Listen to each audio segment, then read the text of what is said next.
Today on Paul's Old Crap, we're going to talk a little bit about one of my more favorite vintage Macintosh computers, and that is the Macintosh LC 475. I'm going to ramble on a little bit about why I like it so much, and then demonstrate the almost exact setup that I actually used in my elementary school.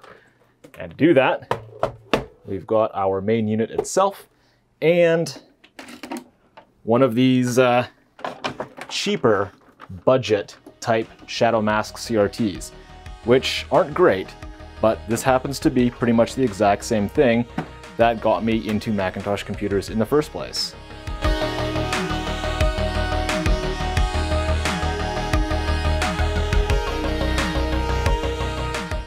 Before we jump into a tour of the hardware, I'm going to talk a bit about why the LC475 is one of my favorite computers, and how it also led to me being a Mac user in the 1990s. In the early 90s, I was a student at Panorama Heights Elementary School in a suburb of Vancouver, British Columbia.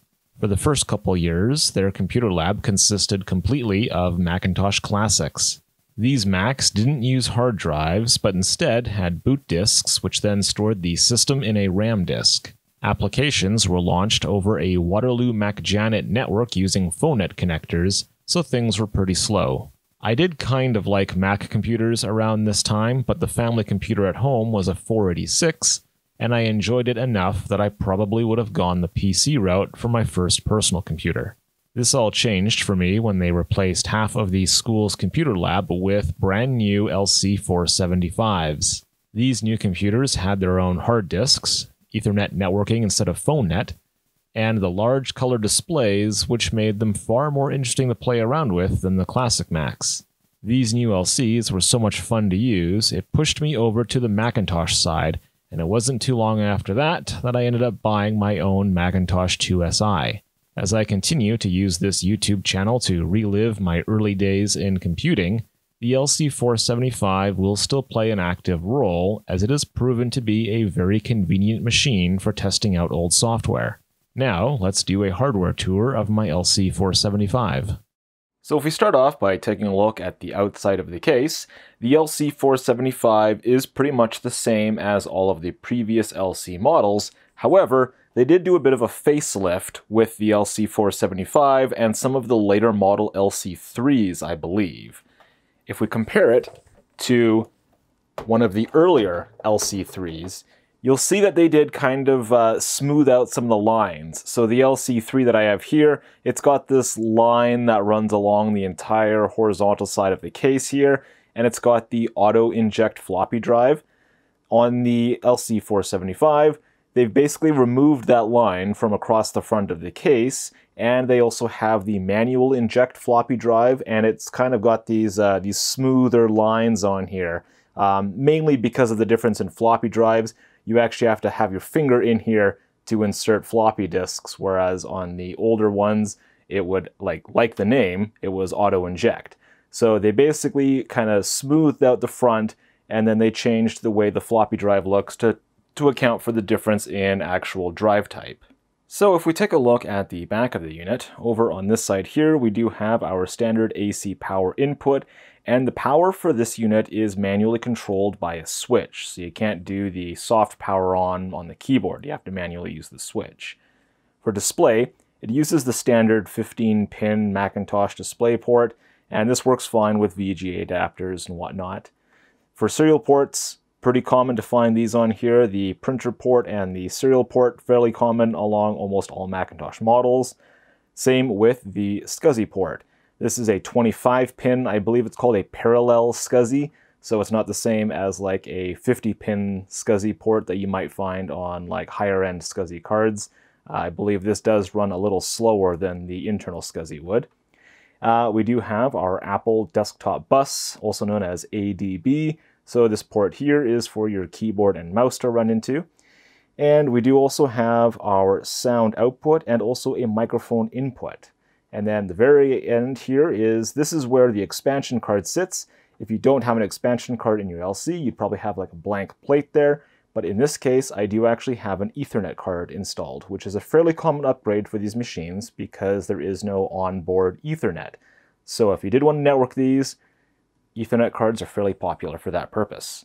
To actually get inside of the LC475, it's got these tabs on the very ends here, and if it was a brand new unit, you might actually find a screw right in here, although in every LC I've owned, there hasn't been a screw in there. I think mainly because at some point, everyone needs to get into their LC to do upgrades or whatever, and they never bother to reinstall that screw, so that's why you probably will never see one there. Now, the plastic on these cases is fairly fragile. I don't think as bad as, let's say, the PowerMac 6100, which I see frequently with broken tabs, but you still want to be very careful when you're opening this. So basically, just kind of like gently pull these up.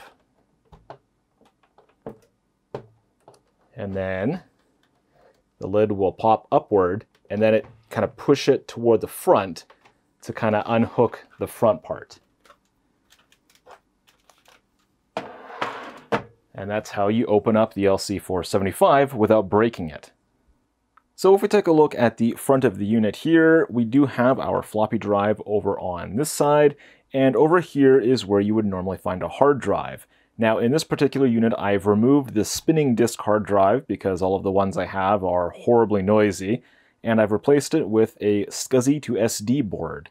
And that basically just runs on the same Scuzzy interface, and I have power hooked up here, but technically I don't think the board needs it. I think it can feed itself power through the Scuzzy interface. But I have actually attached the board to the original holder that you would have found the hard drive in. And basically to remove that, you just kind of like gently pry on the plastic. I guess you can't see the plastic over here on that side and over here, these little bits there. And this comes right out. And you'd have screw holes on the bottom here to actually attach your original hard drive to.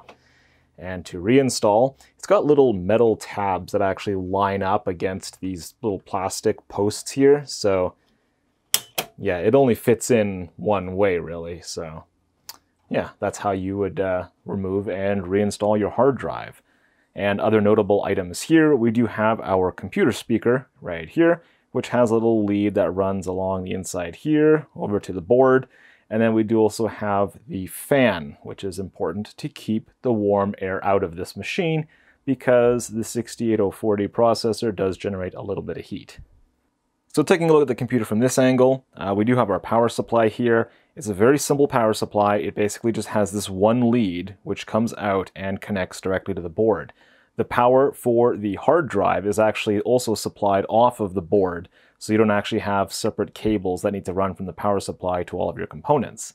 And the power supplies in these LCs, they were made by a few different brands. This particular one is under the brand Aztec, and I think they were also under TDK and Dynacomp, if I'm not mistaken. And one thing to keep in mind is pretty much all of these will have leaking capacitors. I think every LC power supply I've opened, even if they still worked, they were actually starting to leak the electrolyte fluid or whatever it is that's inside capacitors.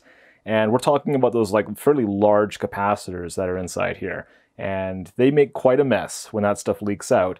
And I think what ends up happening is it bridges connections on the circuit board. And then obviously that makes the power supply not work because electricity is not happy when that happens. So if you do have an LC computer like this, definitely recommend opening the power supply and performing a recap of it and then cleaning up any of that crap that's been floating around. So if we take a closer look right behind the power supply, you will see that we do have a pair of video memory RAM sticks. This is 64-pin VRAM. I think it's fairly standard for Macintosh models of this era. And I believe this system I am running the maximum, which is 1 megabyte of total video memory, which is done using two 512 kilobyte sticks. I think typically you might have a pair of 256 kilobyte RAM sticks, giving you a total of 512. And these days, the 512 sticks I think are fairly hard to find, but luckily for me, I had a bunch, so I am running this at the maximum amount of VRAM. So moving past that, let's take a look at the actual system memory, which is this single slot of 72-pin RAM. Now, I believe originally the system was said to have a maximum capacity of 36 megabytes, and I think that was mainly due to the fact that larger memory sticks did not actually exist at the time. Now in this particular system, I do have a 32 megabyte RAM stick, and there's also 4 megabytes of memory actually on the logic board, which gives this system a total of 36 megabytes. Now if you really want, you can go get a 64 megabyte stick and have a total of 68 megabytes of RAM in this system. And I think you can even go higher, assuming you can find a large enough stick of memory. So, I mean, if you really wanted to get, I think, if you can find like a 128 megabyte stick or something like that, I believe that might exist. That might be very hard to find though. So yeah, I find in a system like this, having the 32 meg plus the 4 meg onboard is generally enough for me. So yeah. What you might also notice is some of these capacitors that don't fit this this logic board, because these are not factory capacitors. This is what I installed to do my recapping because I was really new to soldering and I didn't think I could do the tantalum capacitors properly, so I took the easy route and just bought these like aluminum capacitors and have them sticking out of the board, kind of like looking pretty bad.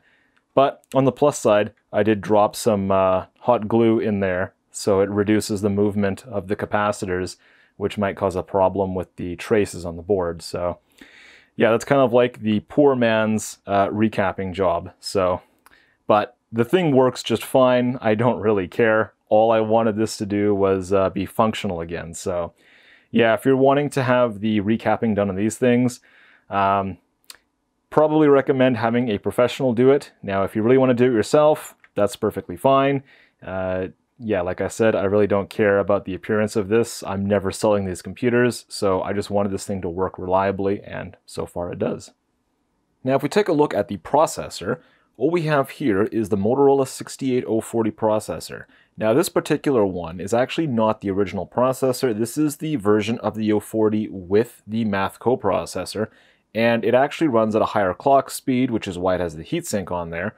Although in this particular computer, the clock crystal or whatever that's on the main board means that this thing still runs at 25 megahertz, even though this is a 33 megahertz processor. And up here you'll notice there is a battery installed.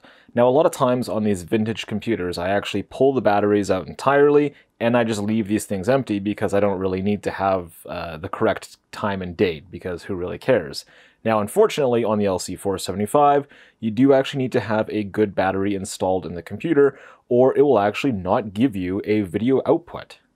And lastly, if we take a look at the expansion area, this is the Ethernet card, which I have installed in my computer here.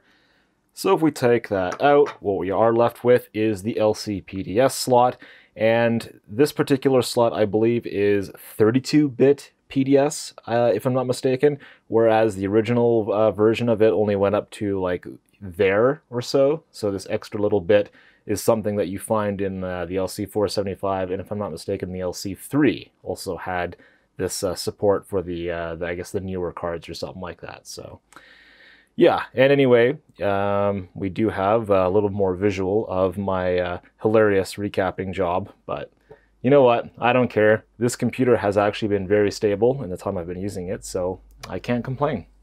Alright, so now we get to do my favorite part, which is turning this computer on, because the startup sound on the LC475, I don't know what it is about it, but I absolutely love it. So I've got my microphone placed right next to the computer, and here we go.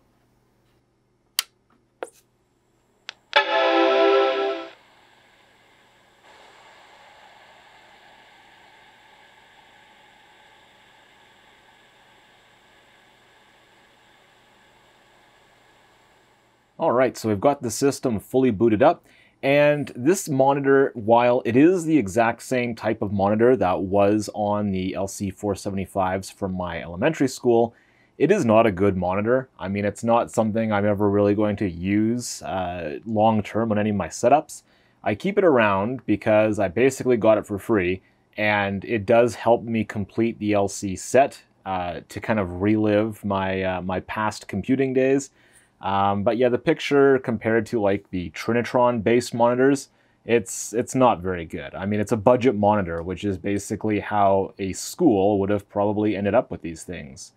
But I mean, it works, and unfortunately, it I think it's a 14-inch monitor, and it only gives you a resolution of 640 by 480. So when we hop into our display options here, yeah, one resolution, 640 by 480. The first time I had the computer and monitor hooked up, my LC475 was previously set to a higher resolution, and this monitor could not display it. The video was completely garbled until it got into the OS, and it reset itself back to the lower resolution. So yeah, it absolutely will not do anything higher than this. And in here, I do at least have my thousands of colors, but yeah. So I mean, it's an okay monitor for, you know, its budget use, but if you're a hobbyist, you probably don't want this monitor if you're looking to have a quality computing experience. But yeah, I just keep it around because it completes the setup that I remember when I was a kid. And this is basically what got me into loving Macintosh computers in the 90s. So there you have it. This is the amazing Macintosh LC 475.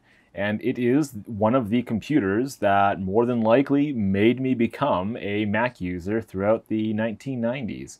And if my elementary school had not purchased these computers for their computer lab, I don't really know what I would have ended up using. Quite possibly, I would have been using DOS and Windows 3.1 or something like that. So yeah, you can owe my career as a Mac lover to the LC475, I think. And I think that wraps up the video. I don't really have anything else you can really say about the LC475. So thanks for watching.